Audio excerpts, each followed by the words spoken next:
Hi, my name is Tim Holliday, and I'm going to show you how to cure aluminum pans. Things you will need: an aluminum pan, an oven, vegetable oil, dish soap, a dish rag, and a clean towel. The first thing to do is to make sure you wash your aluminum pan with a soft, wet cloth.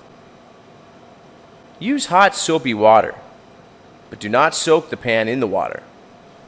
Don't wash your aluminum pan in a dishwasher. It'll strip the pan. Next, dry the pan thoroughly with a clean towel.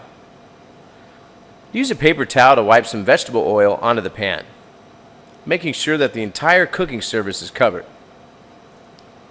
Now place the aluminum pan in the oven for around 2 hours at 250 degrees. Let the pan return to room temperature after the 2 hours, and then clean it with a soft, wet cloth. And that's how you cure an aluminum pan.